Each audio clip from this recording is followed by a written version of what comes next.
जय श्री कृष्णा साथियों। यदि आपको यह 9 संकेत मिलते हैं तो आप कोई साधारण इंसान नहीं हैं।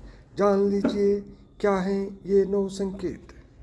इस संपूर्ण विश्व में सर्वशक्तिमान ईश्वर ही है और उनकी इच्छा के बिना एक पत्ता भी नहीं हिल सकता है। यह बात समय समय पर सिद्ध हो चुकी है कि ईश्वर प्रत्यक्ष रूप से भले ही दिखाई न दे, लेकिन अप्रत्यक्ष रूप से वह इस संसार के कण कण में बसे हुए हैं। यह बात भी सत्य है कि हम में से कुछ लोग बहुत भाग्यशाली होते हैं क्योंकि उन पर ईश्वर की विशेष कृपा होती है और कुछ ऐसी शक्तियाँ उनके आसपास हमेशा विद्यमान होती हैं जो हर समय उन्हें सही मार्ग दिखाती हैं और हर मुश्किल में उनकी सहायता करती हैं। पहला संकेत है, जिन व्यक्तियों के अंदर काम, क्रोध, ईर्ष्या, मोह, माया, लोभ तथा अहंकार जैसी वस्तुएं नहीं होती, उन व्यक्तियों पर ईश्वर की विशेष कृपा होती है। ऐसे व्यक्ति व्यभिचार नहीं करते, उन्हें क्रोध नहीं आता या अपने क्रोध पर काबू रखना आता है। ऐसे व्यक्ति अपने मुख से कभी गाली गलौज नहीं करते।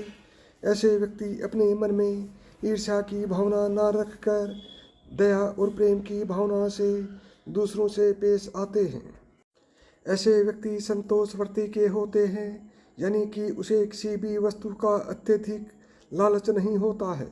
उसे जितना प्राप्त होता है उससे वह स्वयं को संतुष्ट मानते हैं।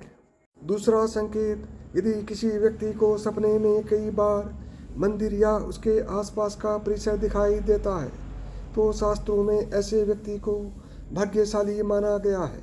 जिन व्यक्तियों को अपने ईश्वर का बार बार साक्षात्कार होता है, उन्हीं व्यक्तियों के साथ ईश्वरीय शक्तियाँ जुड़ी होती हैं। भगवान ऐसे व्यक्तियों को कुछ विशिष्ट संकेत भी दे सकते हैं जिनसे वह व्यक्ति समझ सकता है कि अलौकिक शक्तियाँ हर कदम पर उसके साथ हैं। तीसरा संकेत, जो व्यक्ति अपने दैनिक कार्य से बचा हुआ समय ईश्वर की भक्ति, आराधना और नाम श्रवण में व्यतीत करता है और ईश्वर को सत्य मानते हुए उनकी अनुभूति करने में समर्थ होता है, वास्तव में उस व्यक्ति के आसपास एक ईश्वरीय शक्तियों का पवित्र घेरा होता है जिसके कारण उसे ईश्वर का आभास होता रहता है।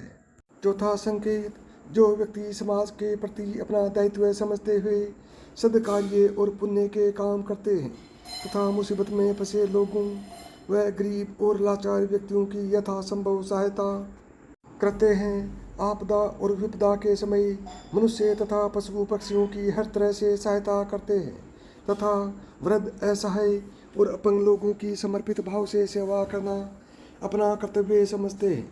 ऐसे व्यक्ति वास्तव में समाज के लिए उदाहरण सिद्ध होते हैं। लेकिन आपको यह बता दें कि हर कोई व्यक्ति यह काम नहीं करता है।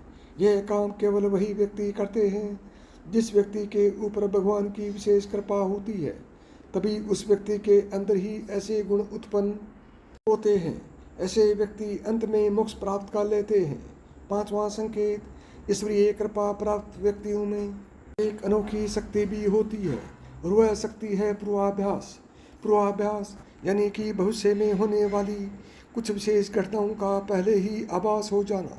अगर आपको भी भविष्य में होने वाली कोई दुर्घटना या कोई अच्छी घटना के बारे में पहले ही अंदाजा लग जाता है तो आपके ऊपर भगवान की विशेष कृपा है।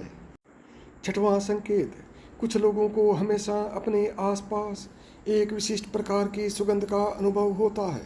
हमेशा सुगंधित फूल, अगरबत्ती, धूप या कपूर जैसे पवित्र सुगंध का झोंका सा हवा में तैरता हुआ महसूस होता है तो यह उसके आसपास ईश्वर की उपस्थिति का संकेत तथा देवी देवताओं का आशीर्वाद होता है। आठवां संकेत, कई बार हम किसी मंदिर या धार्मिक स्थल पर भजन कीर्तन या कथा सुनने जाते हैं। कितने भी भजन सुंदर हों या कितनी भी अच्छी कथा हो, बीच बीच में हमारा ध्यान भटक जाता है और हम कभी अपने घर के विषय में, कभी अपनी किसी समस्या पर या फिर अपने आसपास बैठे लोगों का विचार करने लगते हैं। लेकिन कुछ लोग ऐसे होते हैं जो भजन कीर्तन या कथा सुनने में इतने लीन होते हैं कि उन्हें किसी बात का होश नहीं रह जाता। उन्हें बस अपने आसपास पवित्रता का एहसास होता है और बहुत ही शुभ ध्वनियाँ सुनाई देती हैं, तो ऐसे व्यक्ति का साथ निश्चित ही अलौकिक शक्तियाँ दे रही हैं। 9वां संकेत, जो व्यक्ति ईश्वर के चरणों में ही ब्रह्म आनंद की अनुभूति करता है और ईश्वर भक्ति को ही वास्तविक आनंद मानता है, ऐसा व्यक्ति न तो कभी दुखी रह सकता है और न ही किसी को दुख दे सकता है। ऐसे व्यक्ति का मन और मस्तिष्क हमेशा शांत रहता है, जिससे वह कभी भी सत्य या सदाचार के मार्ग से विचलित नहीं होता। यह उसे ईश्वर से मिला एक विशेष आशीर्वाद होता है, जिससे वह समाज में हमेशा मान और सम्मान प्राप्त करते हैं। तो साथियों, यदि आपको ये बातें अच्छी लगी हों और आप इसी तरह की बातें सुनना चाहते हैं तो अभी इस चैनल को सब्सक्राइब करें। जय श्री कृष्ण।